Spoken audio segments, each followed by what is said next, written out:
চার ধরনের ইনজেকশন নিলে রোজা নষ্ট হয়ে যাবে। আমরা অনেকে এটা জানি না। আমরা অনেকে মনে করি ইনজেকশন নিলে রোজার কোনো ক্ষতি হয় না, ইনসুলিন নিলে রোজার কোনো ক্ষতি হয় না।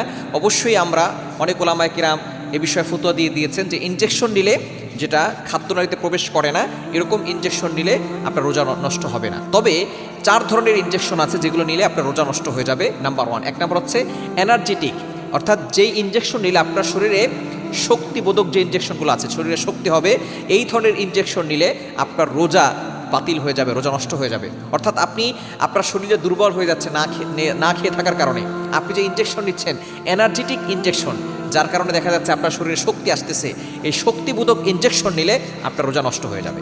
দ্বিতীয় নাম্বার হচ্ছে খাদ্যের পরিপূরক, অর্থাৎ আপনি খাবার খাচ্ছেন না, তবে কিছু ইনজেকশন এমন আছে যে ইনজেকশন দিলে 3-4 দিন ক্ষুধা লাগে না।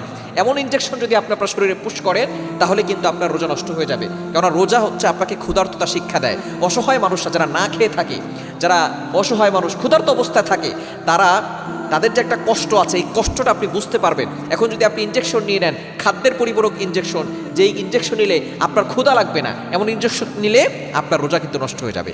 তৃতীয় নম্বর হচ্ছে পুষ্টিগুণ সমৃদ্ধ যে ইনজেকশন, অর্থাৎ যে ইনজেকশন নিলে আপনার শরীরে পুষ্টি থাকবে, আপনার রোজার কোনো কষ্ট অনুভব হবে না, এই ইনজেকশন নিলে আপনার রোজা নষ্ট হয়ে যাবে। এবং 4 নাম্বার হচ্ছে মোস্ট ইম্পর্টেন্ট, সেটা হচ্ছে যে ইনজেকশন খাদ্যনালীতে চলে যায়, অর্থাৎ খাদ্যনালীতে যদি চলে যায় এমন কোনো ইনজেকশন আপনি নেন তাহলে কিন্তু আপনার রোজা নষ্ট হয়ে যাবে। কারণ আপনার পাকস্থলী খাদ্যনালীতে আপনাকে সবসময় খেয়াল রাখতে হবে যাতে করে কোনো কিছু না ঢোকে।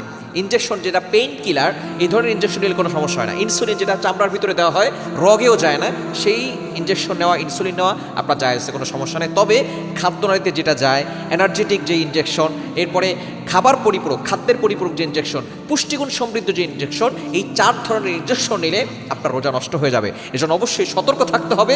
আপনি এত কষ্ট করে যে রোজা রাখছেন, এই রোজা যাতে করে নষ্ট না হয়ে যায়, সুন্দরভাবে আপনি রোজা রাখতে পারেন, এই রোজা যাতে করে আপনার জন্য নাজাতের ওসিলা হয়।